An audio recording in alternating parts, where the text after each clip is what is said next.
সবাইকে স্বাগতম আজকের এই বিশেষ আলোচনায়। আপনারা অনেকেই আমাদের কাছে অনুরোধ করেছিলেন, আগের আলোচনাগুলো তো দারুণ ছিল, কিন্তু ভাষাটা যদি বাংলা হতো তাহলে বুঝতে আরও সুবিধা হতো। আপনাদের সেই কথার উপর ভিত্তি করেই আজ আমরা পুরোপুরি বাংলায় এই সেশনটি নিয়ে এসেছি। চাকরি প্রার্থীদের জন্য খুব গুরুত্বপূর্ণ একটা বিষয়, প্রতিযোগিতামূলক গণিত নিয়ে আজ আমরা কথা বলবো। অনেকেই কিন্তু ম্যাথকে ভীষণ ভয় পান, তাই না? কিন্তু আজ আমরা দেখব কিভাবে খুব সহজে ধাপে ধাপে এই ভীতি দূর করে ফেলা যায়। তো চলুন শুরু করা যাক আজকের এই গাণিতিক অভিযান।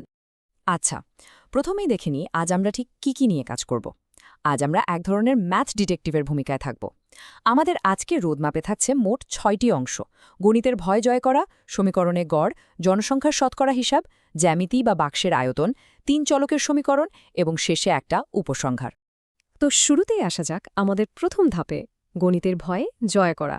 সত্যি বলতে কি, প্রতিযোগিতামূলক পরীক্ষার গণিত কিন্তু কোনো জুজু বা ভয়ের কিছু নয়। এটা জাস্ট একটা পাজল, যেটা সমাধানের জন্য আপনার শুধু সঠিক লজিক্যাল চাবিটা দরকার। আর আপনাদের জানিয়ে রাখি, আমাদের আজকের এই আলোচনার ভিত্তি হল খুব পরিচিত এবং নির্ভরযোগ্য একটা বই, অগ্রদূত রিসেন্ট লিখিত জব সলিউশনের ৮ নম্বর পৃষ্ঠা। আমরা সরাসরি একেবারে বাস্তব পরীক্ষার প্রশ্ন নিয়ে কাজ করছি, কোনো কাল্পনিক সমস্যা নয়, যাতে আপনারা ঠিক সেই ধরনের প্রশ্নের সাথেই পরিচিত হতে পারেন যা আসলেই আপনাদের চাকরি পরীক্ষায় আসবে। সমীকরণে ঝাঁপিয়ে পড়ার আগে এই কথাটা একটু মাথায় গেঁথে নিন। প্রতিটি জটিল গণিত সমস্যা মূলত কতগুলো সহজ যৌক্তিক ধাপের সমষ্টি মাত্র। একদম খাঁটি কথা। সমস্যা যত বড়ই হোক না কেন, আমরা যদি একটু মাথা ঠান্ডা রেখে সেটাকে ছোট ছোট লজিক্যাল অংশে ভাগ করে নিই, দেখবেন সমাধান একেবারে পানির মতো সোজা হয়ে গেছে। চলুন এবার আমরা চলে যাই আমাদের দ্বিতীয় ধাপে, সমীকরণে গড়।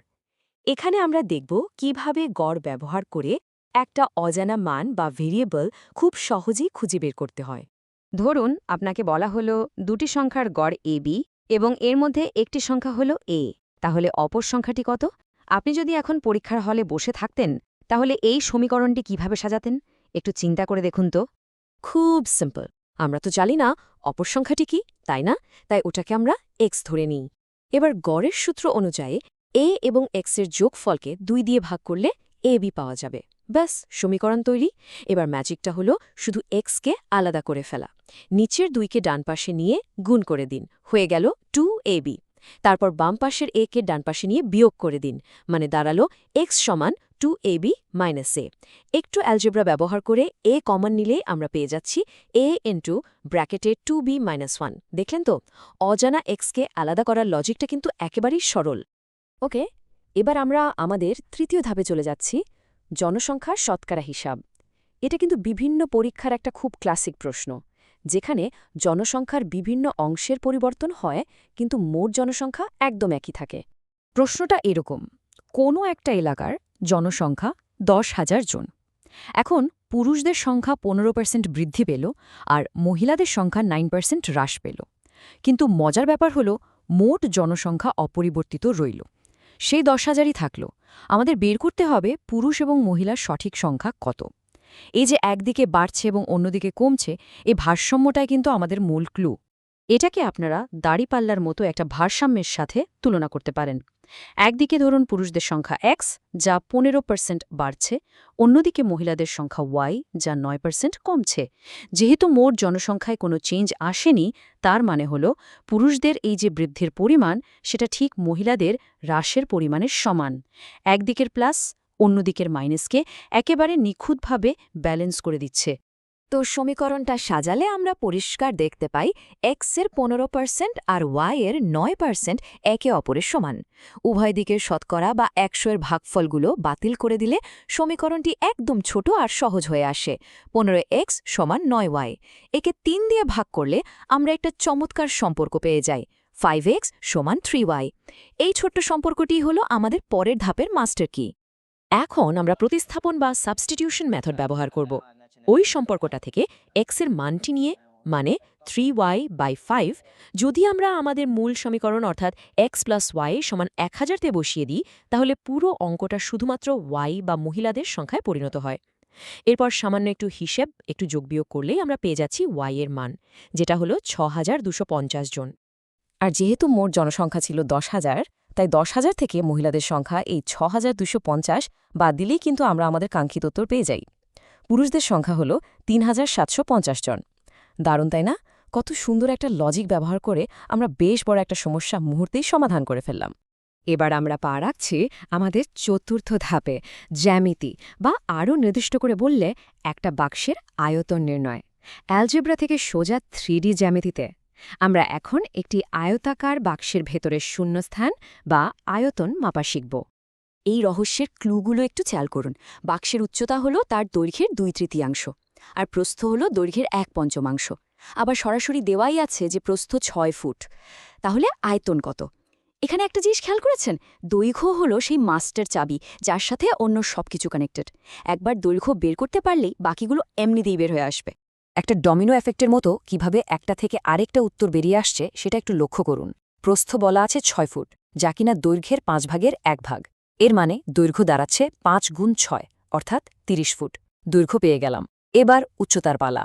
উচ্চতা হলো ওই 30 ফুটের 2/3। একটু কাটাকাটি করলেই উচ্চতা বের হয়ে আসে 20 ফুট। আর আয়তন বের করার সূত্র তো আমাদের সবারই জানা, দৈর্ঘ্য গুণন প্রস্থ গুণন উচ্চতা। আমাদের দৈর্ঘ্য 30, প্রস্থ 6 এবং উচ্চতা 20।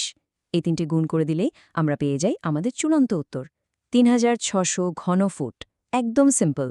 চলুন এবার আমাদের গাণিতিক অভিযানের একেবারে শেষ পর্যায়ে চলে আসি। পঞ্চম ধাপ, 3 চলকের সমীকরণ। এটাকে আজকের পর্বের ফাইনাল বস বলতে পারেন। 3টি চলক বা ভেরিয়েবল যুক্ত একটু বড়সড় একটা সমীকরণ ব্যবস্থা। একসাথে 3টা সমীকরণ দেখেই কিন্তু ঘাবড়ে যাওয়ার কিছু নেই। এক্স, ওয়াই এবং জেড, এই 3টির মান বের করতে হবে আমাদের। এই ধরনের বড় সমস্যার ক্ষেত্রে আমাদের গোপন অস্ত্রটা কি জানেন? সেটা হলো অপনয়ন বা এলিমিনেশন পদ্ধতি, অর্থাৎ একটু ট্রিক খাটিয়ে যেকোনো একটি চলককে একেবারে গায়েব করে দেওয়া। চলুন শুরুতেই জেডকে সাময়িকভাবে বিদায় করে দিই। প্রথম এবং দ্বিতীয় সমীকরণ সরাসরি যোগ করলেই কিন্তু -z এবং +z খুব সুন্দরভাবে কাটা যায়। তখন যোগফল দাঁড়াচ্ছে 3x + 5y = 16। এবার তৃতীয় সমীকরণে দেখুন 3z আছে। তাই আমরা যদি প্রথম সমীকরণকে 3 দিয়ে গুণ করে তৃতীয়টির সাথে যোগ করি, তাহলে আবারও z কাটা যাবে, আর আমরা পাব 6x + 5y = 22। দেখুন তো, এখন আমাদের কাছে কেবল x এবং y যুক্ত দুটি বেশ সহজ সমীকরণ চলে এসেছে না? জাদুমন্ত্রের মতো সব জটিলতা উধাও। এবার দেখুন আসল ম্যাজিক। এই যে নতুন সমীকরণ দুটো পেলাম, এগুলো যদি আমরা একে অপরের থেকে বিয়োগ করি, তাহলে একদম চমৎকারভাবে y চলকটিও পুরোপুরি বাদ পড়ে যায়। বিয়োগ করার পর আমাদের হাতে থাকে শুধু 3x = 6। আর এখান থেকেই আমরা আমাদের প্রথম শক্তি উত্তরটি পেয়ে যাই, x = 2। ব্যাস, একটা চলকের মান যখন পেয়েই গেছি, বাকিগুলো বের করা এখন স্রেফ সময়ের ব্যাপার। x এর মান 2, এটা 3x + 5y = 16 সমীকরণে বসালে আমরা পাই 6 + 5y = 16। এখান থেকে খুব সহজেই y এর মান বেরিয়ে আসে 2। এরপর x এবং y উভয়ের মান যদি প্রথম সমীকরণে বসিয়ে দিই, তাহলে z এর মান পেয়ে যায় 1। ব্যাস, পুরো পাজল সলভড। আমরা একেবারে শেষ ধাপে, অর্থাৎ ষষ্ঠ ধাপে চলে এসেছি, উপসংহার। আজকের এই আলোচনা থেকে আমরা আসলে কি শিখলাম?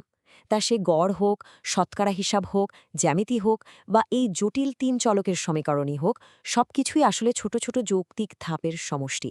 আপনি যদি একবার বেসিক লজিকটা ধরতে পারেন, তাহলে পৃথিবীর কোনো অঙ্কই আর আপনার কাছে কঠিন মনে হবে না। আর হ্যাঁ, এই লজিকগুলো মাথায় গেঁথে নেওয়ার একটাই উপায়, সেটা হলো নিয়মিত অনুশীলন। আমি আপনাদের সবাইকে একটা কথাই বলবো, আপনাদের জব সলিউশন বইগুলো এখনই খুলে বসুন এবং এই পদ্ধতিগুলো নিজে নিজে অনুশীলন করতে শুরু করুন। একবার ভেবে দেখুন তো, এরপর আপনি ঠিক কোন নতুন গাণিতিক রহস্যটি সমাধান করতে যাচ্ছেন। আজকের মতো আমাদের এই আলোচনা এখানেই শেষ করছি। আপনাদের শেখার এই আনন্দময় যাত্রা এভাবেই অব্যাহত থাকুক।